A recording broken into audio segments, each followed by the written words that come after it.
অক্ষর নিয়ে যাত্রা ওদের, অক্ষর নিয়ে খেলা, অক্ষর নিয়ে কাটছে ওদের সকাল সন্ধেবেলা। অক্ষর ওদের শানিত ছুরি, অক্ষর হলো চাবুক, অক্ষর নিয়ে প্রতিবাদী ওরা, ভাবনা যাদের ভাবুক।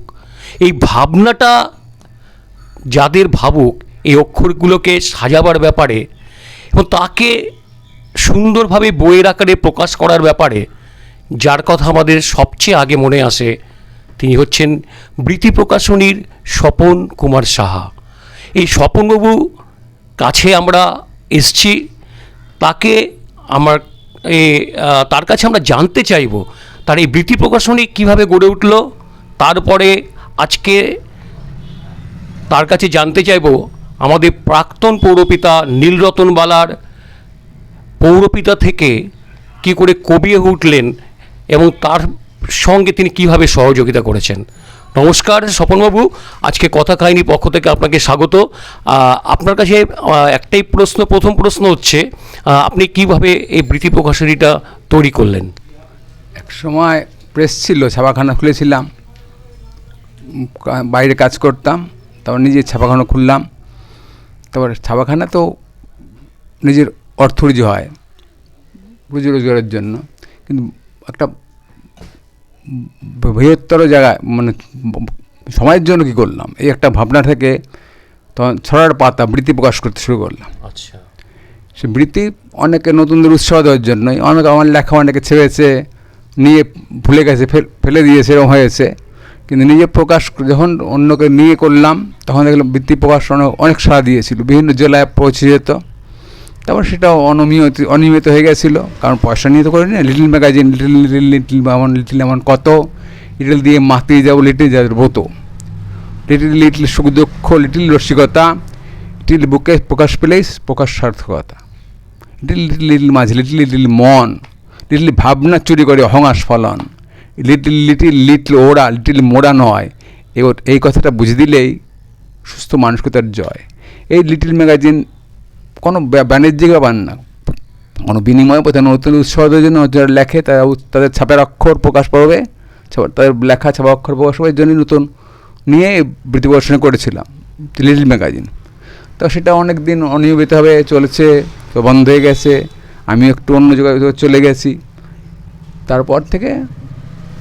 তারপর দেখলাম একটা বৃত্তি প্রকাশনী অনেকে যারা প্রকাশ করছে তাদের জন্য, যারা নতুন লেখে তাদের জন্য বৃত্তি প্রকাশনী করলে যদি তাদের খুব কম পয়সায় যদি ভালো বই ছেপে দেওয়া যায়, যেহেতু আমার প্রেস লাইনের সঙ্গে অনেক যোগাযোগ ছিল, তার জন্য এই প্রকাশনীটা করেছিলাম। এখন এই রব অবিনাশ, প্রাক্তন কাউন্সিল পৌরপিতা রব অবিনাশ, উনি এটা মাস্টারমশাই ভোলা বিমল কান্তি দাশগুপ্ত, উনি এই করোনার সময় যখন বন্ধ ঘর বন্ধ, উনি এই তখন তার কাব্য চর্চা শুরু, উনি লিখতেন, মাস্টারমশাইয়ের কাছে পাঠিয়ে দিতেন বিমল কান্তি দাশগুপ্তের কাছে। উনি সেটা সংগোপনে রেখে যত্ন করে রাখতেন এবং চমক দেওয়ার জন্য ভেবেছিলেন ওনাকে বই আকারে প্রকাশ করে ওনাকে চমক দেবে, কিছু জানাবেন না কাউকে। মানে বিমলবাবুই ভেবেছেন চমক দেবেন ওই প্রাক্তন কাউন্সিলর নীলরতন বালাকে। তখন একদিন এরকমভাবে তিনি যেই লেখকের সঙ্গে যোগাযোগ করেছিলেন ছাপার অক্ষর প্রকাশের জন্য, তিনি বললেন আমি ছাপিয়ে দিতে পারি, কিন্তু আমার প্রকাশকের নাম থাকবে না। তখন এটি বললেন সেটা কী করে হবে, তুমি প্রকাশ করবে তোমার প্রকাশের নাম থাকবে না? অবশ্যই। তখন উনি আমার সঙ্গে যোগাযোগ করলেন, তখনই ফেসে গেলাম আর কি। আমি তো সেইভাবে নাম করিনি বৃত্তি প্রকাশনী। তো নীলরতন সরকার বালার বইটা উনি জোর যার আরম্ভ করলেন যে আপনাকে করতে হবে, এবং ISBN নাম্বারের জন্য তো রেজিস্ট্রি করতে হবে বই। উনি উদ্যোগ নিয়ে আমাকে প্রকাশনা রেজিস্ট্রি করে দিলেন, উদ্যোগ নিয়ে নীলরতন বাবু নিজে উদ্যোগ নিয়ে করে দিলেন। উনি উদ্যোগ নিয়ে আমাকে প্রকাশনা রেজিস্ট্রি করে দিলেন। উনি সব করছেন, আমি কিছু করি না, আমি মাত্র নামের মালিক, টাকা পয়সা সবই ওনারা বই নিজেই প্রকাশ করেছে। আবার এখন এই আমাদের এই জগৎটা তো নাম 25টা 20টা এইসব এত নাম ডাকের কোনো প্রয়োজন, নীরবে কাজ করে যাওয়া অনেক ভালো। সেই জন্যই কালকে অনুষ্ঠানে আমি যাইনি, যেতে ইচ্ছে করেছিলাম। ওনার স্ত্রী সদবিনী আমাকে টাকা দিয়েছিল, জামা কিনেছিলাম, নতুন জামা কিনেছিলাম, কিন্তু আর ওই অত লোকজনের মধ্যে, অত ভিড়ে ভাট্টার মধ্যে এই পোশাকে ত্যাগ তো সব প্রতিষ্ঠা, ওটা আমার নীরবে কাজ করে যাবো এটাই। আচ্ছা, বুঝতে পারলেন, উনি নীরবে কাজ করে যাবেন, নিজেকে প্রকাশ করবেন না। কিন্তু যেটা প্রকাশ করেছেন এই নীলরতনবালার এই বইটি আপনারা দেখতে পাচ্ছেন, এই বইটি যার জন্য আমরা আজকে স্বপনবাবুর কাছে এসেছি, যে এই বইটি প্রকাশ করতে গিয়ে কী কী অসুবিধার মধ্যে আপনাকে পড়তে হয়েছিল? অসুবিধার মধ্যে পড়তে হয়েছিল, প্রথমত আমার রেজিস্ট্রেশন ছিল না, তাই আইএসবিএন নাম্বারটা পাওয়া মুশকিল হয়েছিল। তো রেজিস্ট্রি হওয়ার পর আইএসবিএন নাম্বার, আমাদের প্রথম অভিজ্ঞতা ছিল না, তো আইএসবিএন কত দিনে পাওয়া যায়।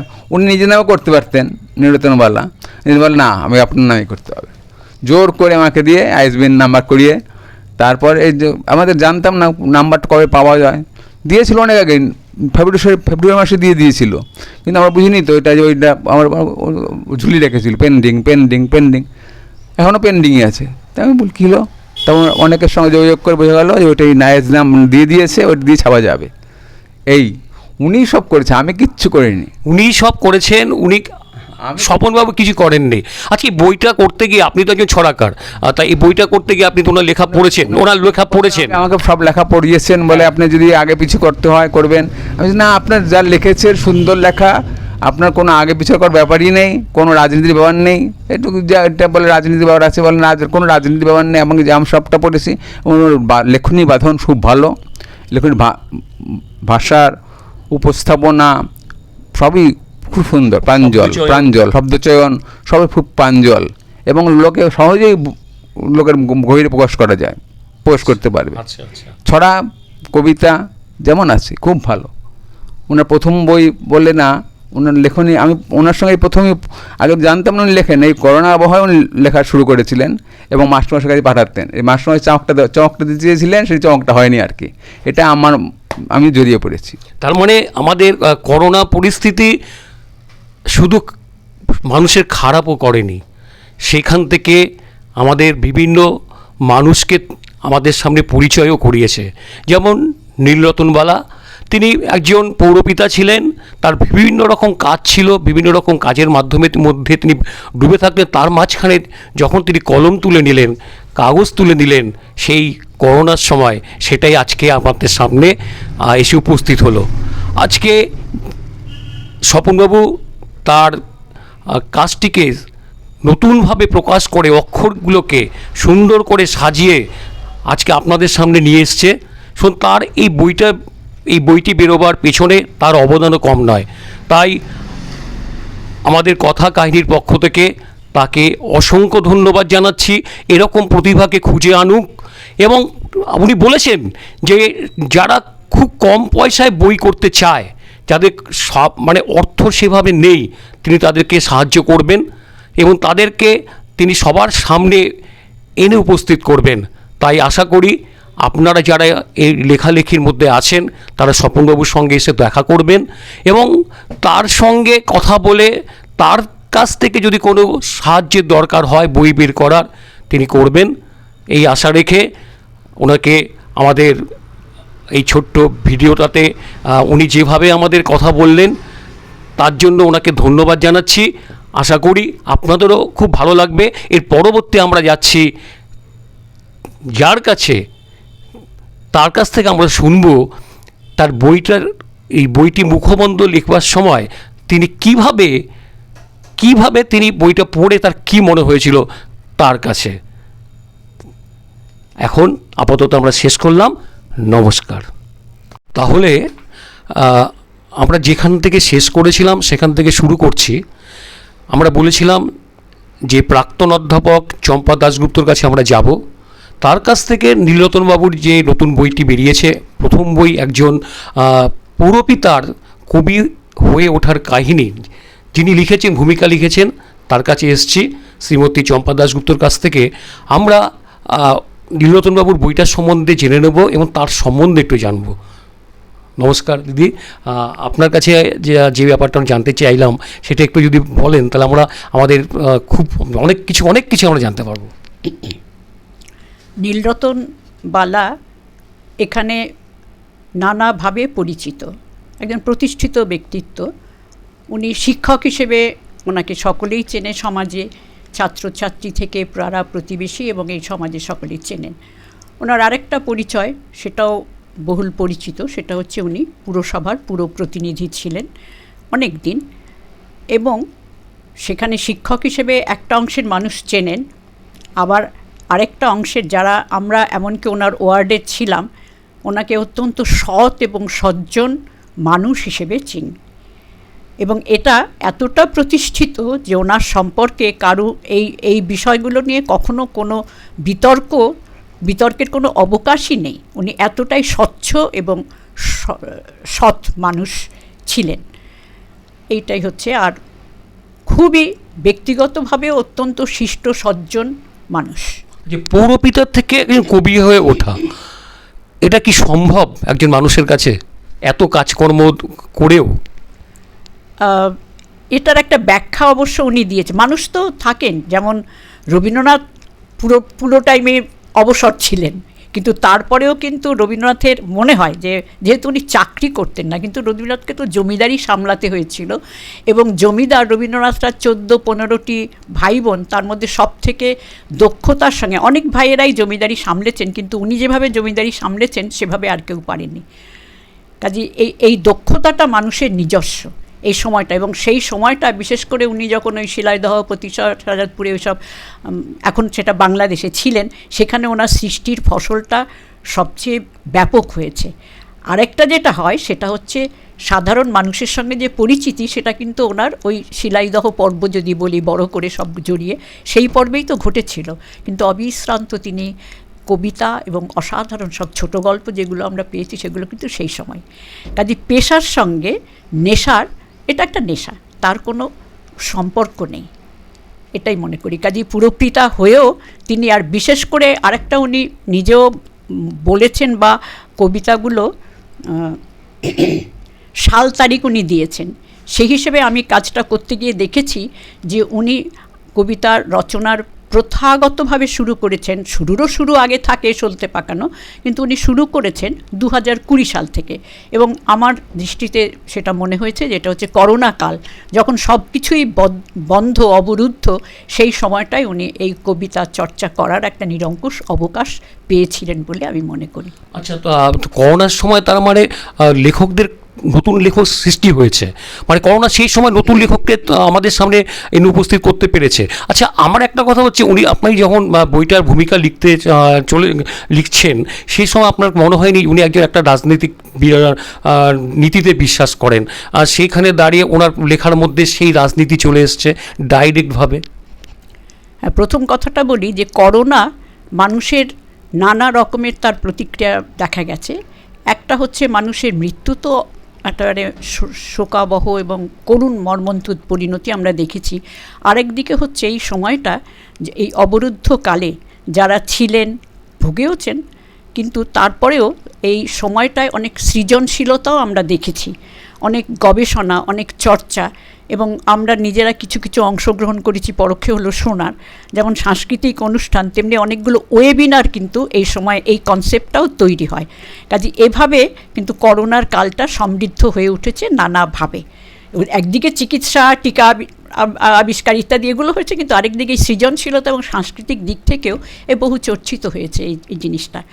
আর পুরপিতা হিসেবে অবশ্যই তিনি, প্রতিটি পুরপিতাই, নির্দল যারা তারাও তো একটা দল মতে বিশ্বাস করেই, কিন্তু প্রতিটি পুরো বা যে কোনো জনপ্রতিনিধি বলা ভালো, তারা তো কোনো একটা দলের পক্ষ থেকেই দাঁড়ান, এবং তার একটা নিজস্ব মতাদর্শ থাকে সেই দলে, এবং নিজেরও থাকে। কিন্তু আমরা প্রত্যেকেই, আমাদের তো একটা রাজনৈতিক অধিকার তো প্রত্যেকেই আছে, সেদিক থেকে আমরা প্রত্যেকেই ছোট হলেও, ক্ষুদ্র মাত্রায় হলেও আমরা কিন্তু রাজনীতিক, কারণ আমরা ভোট দিই। আমি তো একটা বিশেষ মতকে ভোট দিই। কাজে সেদিক থেকে একটা ছোট্ট একক হচ্ছে প্রতিটি মানুষ, একক হিসেবেও রাজনীতিক। এখন উনি আরেকটা জিনিস হচ্ছে, রাজনীতি এমন একটা, অ্যারিস্টটলেরই একটা কথা আছে যে ম্যান ইজ পলিটিক্যাল অ্যানিম্যাল। তো কাজেই সেদিক থেকে এই ব্যাপক অর্থে আমরা সবাই রাজনীতি সচেতন। এবং আরেকটা তো একটা পপুলার, কি বলবো, কৌতুক করা হয় রসিকতা আছে বাঙালিদের নিয়ে, যে বাঙালি সবাই রিক্সা ভ্যানওয়ালা থেকে শুরু করে সকলেই রাজনীতি বোঝে। এটা ভারতবর্ষের বা পৃথিবীর অন্য দেশের কথাও যতটুকু শুনেছি, কেউ এতটা রাজনীতি বোঝে না, জানে না, আলোচনা করে না। হ্যাঁ, তো এইভাবেই কাজে নিজের মতাদর্শ আছেন, এবং ওনার আমার যেটা মনে হয়েছে ওনার এই অকপটতা, যে উনি কখনো নিজের রাজনৈতিক যে মতাদর্শ এবং তার অভিপ্সা, একে কখনো তিনি কবিতার মধ্যে অপ্রকাশ রাখেননি, বরঞ্চ প্রকট প্রকাশ হয়েছে। উনি তো যে রাজনীতিতে বিশ্বাস করেন, তা ভিন্ন রাজনীতি তো রয়েছে, তারা কি বইটাকে গ্রহণ করবেন? আপনার কি মনে হয়? তারা যদি মতাদর্শের বিশ্বাসী নাও হন, কবিতা যদি কবিতা হয়ে ওঠে, কারণ কবিতার শেষ কথা হচ্ছে তাকে ওই একটা সুস্বাদু হতে হবে, আস্বাদনযোগ্য হতে হবে, রসাস্বাদন। এই রসাস্বাদন আমরা তো অনেক এর আগেও দেখেছি অনেককে, যেরকম সুকান্তর কবিতা, বিষ্ণুদের কবিতা, সুভাষ মুখোপাধ্যায়ের কবিতা, এরকম কবিতাকে তো, সুকান্তর কবিতাকে তো স্লোগান, রাজনৈতিক প্রচার এগুলো বলা হতো, কিন্তু যখন রসোত্তীর্ণ হয়ে যায় তখন সেটা পাঠকের মন ছোঁয়, এবং তখন তার মনে একটা অন্য রকমের রসের সঞ্চার করে। এবং এটা হচ্ছে সংস্কৃতির সঙ্গে রাজনীতির বা এই কর্মকাণ্ডের কিন্তু খুব বিরোধ নেই। সেটা যেমন যুদ্ধের সময় আমরা যখন দেখি, ওই যে যুদ্ধের সময় কিন্তু একটা যুদ্ধের বাজনা হয়, হ্যাঁ, আবার শান্তির সময় শান্তির সঙ্গীত হয়, শান্তির টিউনটা আলাদা। কাজে এটা আলাদা কিছু নয়।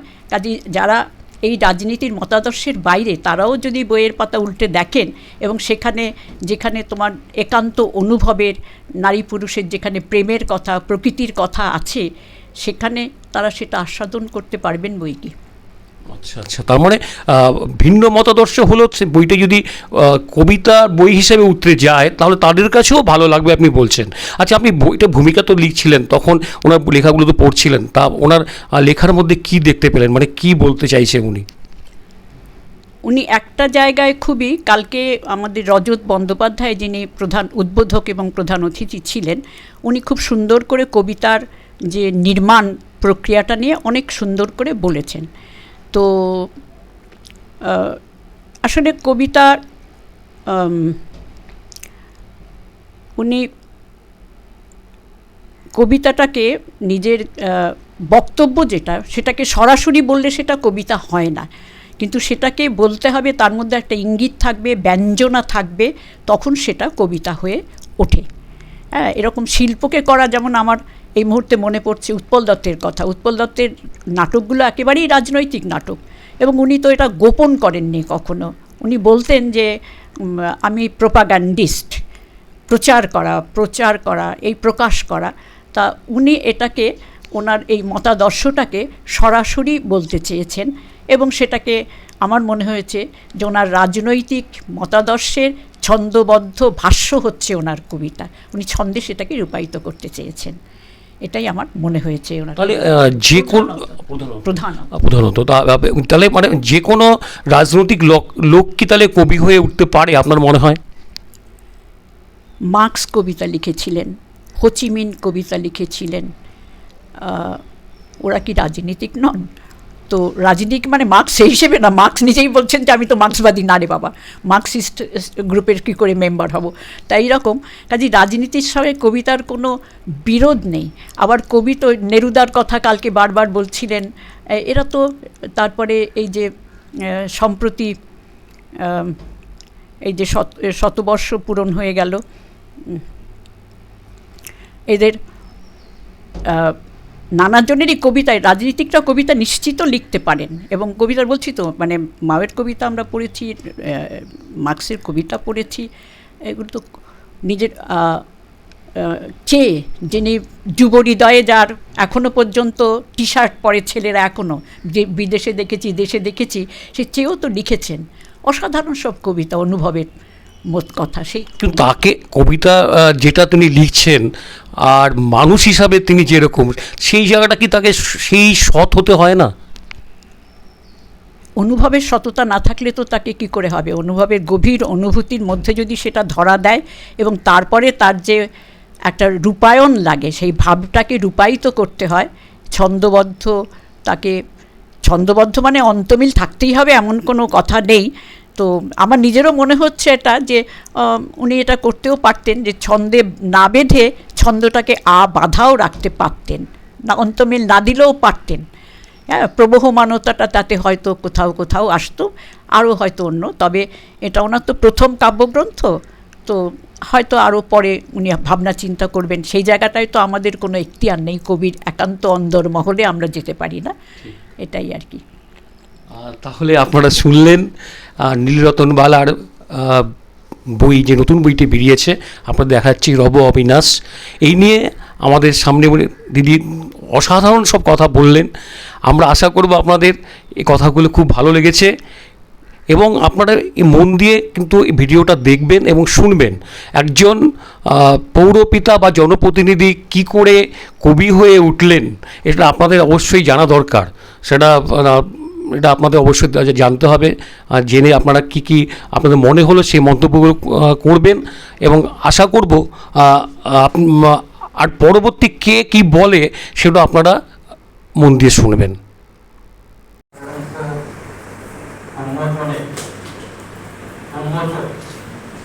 আমাদের রাজ্যের অন্যতম সাংস্কৃতিক জগতের স্তম্ভ শ্রী প্রদত্ত বন্দ্যোপাধ্যায় দীর্ঘদিন করেছি, নানান আঙ্গিকে চিনি। প্রথম যেদিন এইখানে আমন্ত্রণ জানাবার জন্য আমার সাথে কথা হয়েছে, তখন জানলাম উনি আমার পাশের বিদ্যালয়ে শিক্ষকতা করছেন। এটা আমি জানতাম। তো এইবার তারপর কথা হলো একদিন দুই দিন চলে। পাঁচজন মানুষ তো 5টায় বলেছি, ঠিক 5টায় চলে এসছে। আমরা আমাদের সভা পদ্ধতি তার এই সময়ানুবর্তিতা এবং গোটা জীবনের চারিত্রিক বৈশিষ্ট্যের প্রতি আর একটা শ্রদ্ধা নিবেদন করছি আমাদের আজকের সভার সভাপতি বিমল কান্তি দাশগুপ্ত। তিনি এই অঞ্চলের অনেকের কাছে ভোলাদা নামে পরিচিত, আবার কেউ কেউ চিনিদা বলে ডাকে। যেভাবে ডাকুক না কেন, যেভাবেই ডাকুক না কেন, ভেতর থেকে একটা আলাদা শ্রদ্ধাবোধ প্রত্যেকের ভিতরে আমি স্পর্শ করতে পেরেছি। এই বইটা লেখার ইতিহাস খানিকটা ইতিমধ্যে ব্যক্ত হয়েছে। আসলে উদ্দীপক, উৎসেচক এইগুলো যদি ভিতরে থাকে তাহলে কোনো ঘটনা ঘটে। সেই উদ্দীপকের কাজ করেছিলেন বিমল কান্তি দাশগুপ্ত, ছাপার অক্ষরে বেরিয়েছে। আমাদের এখানে উপস্থিত রয়েছেন ডক্টর পলাশ দাস, নিতান্তই গণী মানুষ, শুধুমাত্র ডাক্তারি করেন এরকম ভাবে ভাবি না, অত্যন্ত সামাজিক মানুষ, সমাজ সম্পর্কে সচেতন মানুষ। আমাদের মধ্যে উপস্থিত আছেন চম্পা দাশগুপ্ত, অধ্যাপিকা এবং সংস্কৃতি জগতের অন্যতম আমার জানা ভালো মানুষ। এবং আমার সামনে যারা বসে রয়েছেন, আলাদা আলাদা করে যদি আমি পরিচয় করি তাহলে আমার 1 ঘন্টা সময় লাগবে। আমি প্রত্যেককে বাই নেম চিনি, আমার সাথে প্রত্যেকের বন্ধুত্বের সম্পর্ক, সেই কারণে তারা এসেছেন। অত্যন্ত গণিত। আমার মনে হয় রজতবাবু অনেক এরকম গ্রন্থ উদ্বোধনের জায়গায় গেছেন, কিন্তু এরকম চাঁদের হাত, আঞ্চলিক মানুষের চাঁদের হাত কম দেখেছেন। আমি দায়িত্ব নিয়ে বলতে পারি, একটা প্রথম সারি থেকে শেষ সারি পর্যন্ত প্রত্যেকটা মানুষ অত্যন্ত গণী মানুষ, আর তার জায়গায় সেইভাবে তার গুণ বিকাশ হয়। আর এদের মধ্যে আমি থাকতে পারি, এরা আমাদের ভালোবাসে, এটা আমার পরিচয়। আমার কাছে এই কবিতা বইটা ছাপলাম, আকারে প্রকাশ করলো, বইয়ের আকারে প্রকাশ করলো, নাম দিলাম কাব্যগ্রন্থ, এটা আমার কথা। বিচার হবে পাঠকের। পাঠক যদি বলেন এটা কবিতা তবে কবিতা, যদি বলেন অকবিতা অকবিতা, যদি বলেন পাগলামি পাগলামি। পাঠকের মতামত হচ্ছে সর্বোচ্চ কথা। আপনাদের একটা প্রশ্ন করি, সবাই কি এই বইটা পেয়েছেন? কেউ পাননি এরকম নেই তো? আচ্ছা, আমি একটা একটা অনুরোধ, বইটা পড়বে। আমার কবিতার ছন্দ, কবিতার মান, লয় এবং কবিতার একটা ব্যাকরণ আছে, কবিতার নিজস্ব শব্দ আছে, তার নাও থাকতে পারে, বইয়ের ভিতরে নাও থাকতে পারে, কিন্তু আমার যে আবেগ, আমার যে ভাবনা, আমার যে জীবন যাপন, তার ছোঁয়া রাখার চেষ্টা করব বইটাকে শেষ পর্যন্ত করা। আমার একটাই এবং অনুরোধ, এই জায়গায় রেখেই শেষ করবো না, আর একটা আবেদন করব, বই পড়ার শেষে যদি কোথাও ত্রুটি মনে হয়, অন্তত অসামাজিক কথা বলেছি এমন যদি মনে হয়, আমাকে বলবেন, আমি সংশোধন করার চেষ্টা করব। আমাদের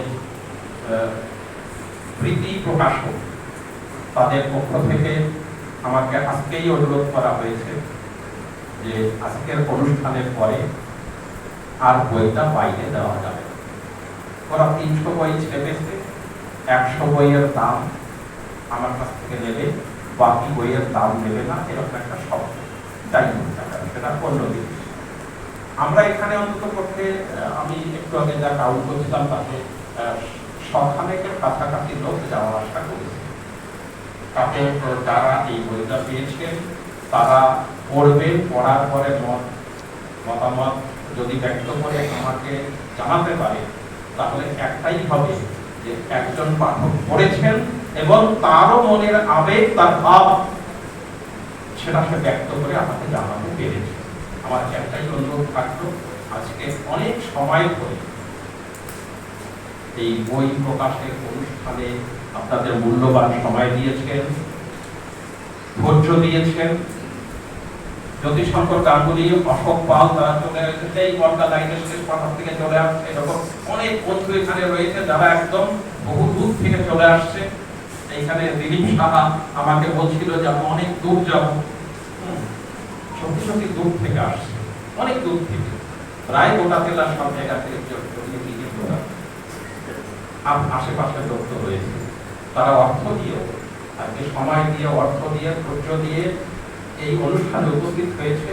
আমার পক্ষ থেকে সকলকে এবং আমার পরিবারের পক্ষ থেকে, আমার 2 কন্যা, আমার ওয়াইফ, শেষের দিকে আমার জামাত অবশ্যই রয়েছেন, এদের সকলের পক্ষ থেকে আপনাদের এই সময় দেওয়ার জন্য, এই ধৈর্য দেওয়ার জন্য আমার পক্ষ থেকে শ্রদ্ধা, অভিনন্দন থাকলো। মুহূর্ত সাহিত্য গোষ্ঠীর সম্পাদক নিবেন্দ্রনাথ শিকদার সবার আগে আসছে, ঘোরাঘুরি করছে। আসলে এই জগতের মানুষ 50টা থেকে 51তম বছর পর্যন্ত একটা পত্রিকা চালাচ্ছে, সেই জগতের মানুষ রয়েছে, এখনো পর্যন্ত রয়েছে। এরকম ধৈর্য ধরে যারা রয়েছেন তারা থাকবেন আগামী দিনের সাথে, এবং অবশ্যই এই বিমলনাথের দাবিযুক্তদের মতো আপনারা আরো একটু উদ্দীপকের কাজ করলে আমার বাকি যে জীবনটা, ওই যে রজতবাবু বলেছেন বেলা ছোট, সত্যি সত্যি ছোট, একটা সময় পার হওয়ার পরে। নমস্কার, আমরা গতকাল নীলরতনবালার যে কাব্যগ্রন্থ রব অবিনাশ প্রকাশিত হয়েছিল, সেইখানে উপস্থিত ছিলেন দীপান্বিতা দাশগুপ্ত। তার কাছ থেকে জেনে নেব গতকালের অনুষ্ঠানটা কেমন হলো, এবং এই বইটি প্রকাশ হতে গিয়ে এবং বইটির সম্বন্ধে তিনি কি মনে করেন সেটা আমরা জেনে নিই। নমস্কার। গতকাল কবি নীলরতনবালা তার প্রথম কাব্যগ্রন্থ রব অবিনাশ তার উন্মোচন হলো। সেই অনুষ্ঠানে আমি উপস্থিত ছিলাম। বইটির উন্মোচক ছিলেন আমাদের রাজ্যের প্রখ্যাত শিল্পী, গণশিল্পী আমি বলবো, এবং বাচিক শিল্পী রজত বন্দ্যোপাধ্যায়।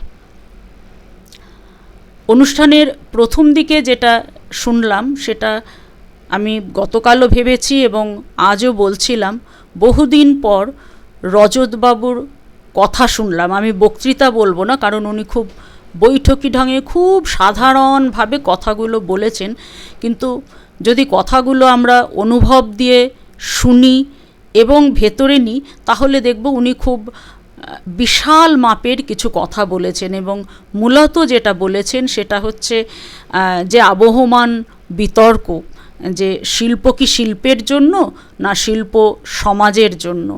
যারা শিল্প নির্মাতা, আমি এখানে চলে আসি কবিতার নির্মাতা, তারা কিভাবে সেটাকে নির্মাণ করবেন, কবিতার নির্মাণ কিভাবে হবে।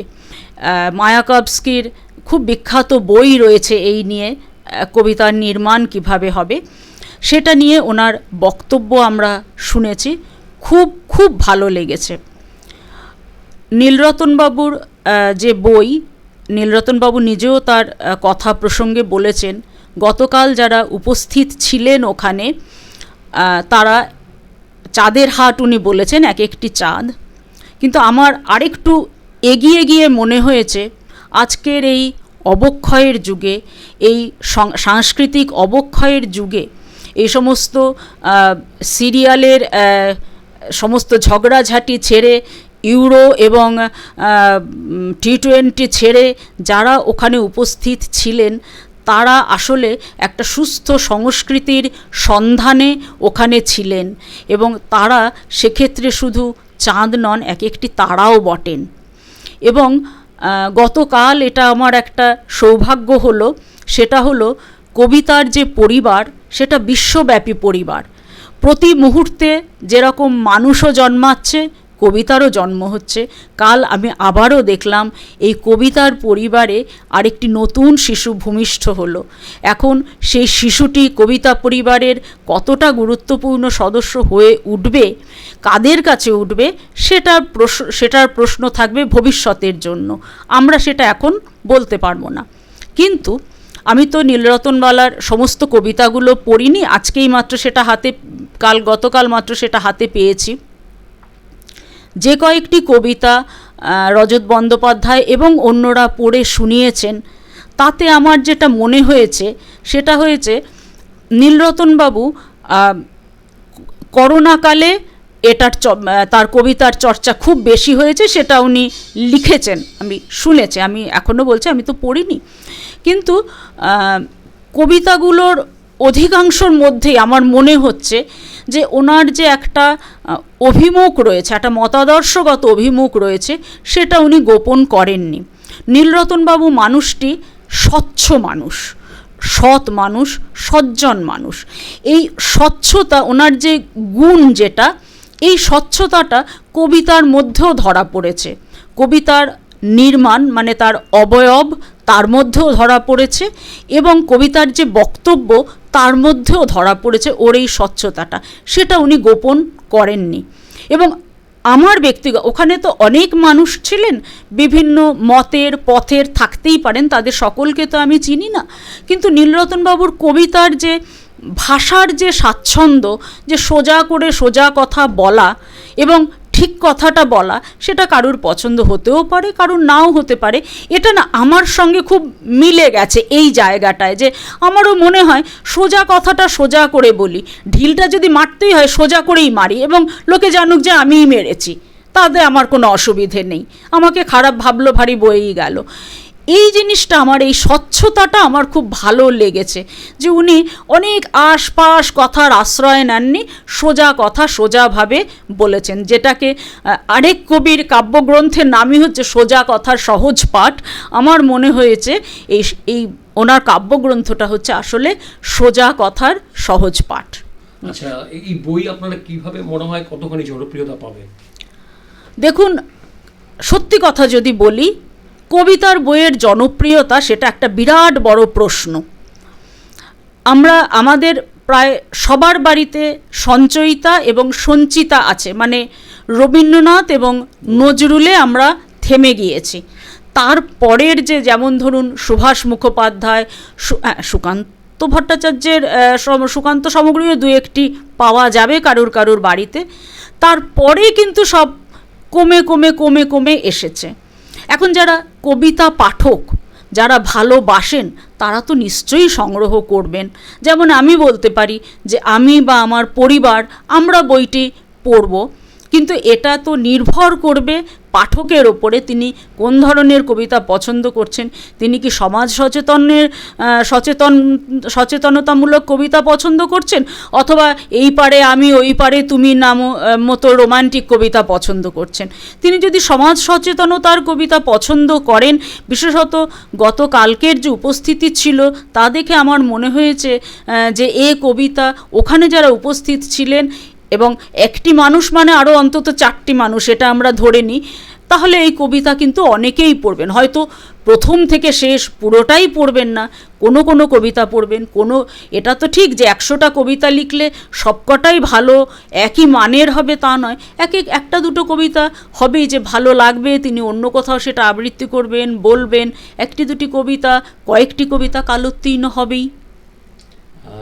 তাহলে আপনারা শুনলেন যে নীলরতনবাবুর কবিতা সবার কাছে ভালো লাগবে কি না সেটা অন্য ব্যাপার, কিন্তু উনি যে প্রথম প্রচেষ্টা একটা সুন্দর বই করার চেষ্টা করেছে, এবং গতকালের যে অনুষ্ঠানটি সত্যি মানে চাঁদের হাট বসে গিয়েছিল, সেখানে কে ছিলেন না, সব নামকরা মানুষরা ছিল।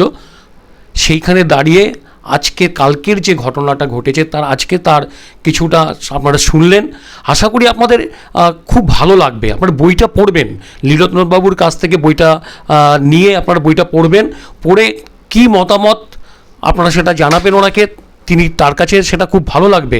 আপনারা পড়ে যদি তাকে মতামত জানান, তিনি কালকে বলেছেন যে আপনাদের কীরকম লাগছে সেটা আপনারা জানাবেন। যাই হোক, আশা করি আপনাদের অনুষ্ঠানটা ভালো লাগবে, এই আশা রেখে সবাইকে নমস্কার জানিয়ে আপনাদেরকে নমস্কার জানিয়ে আমাদের অনুষ্ঠানটা শেষ করলাম।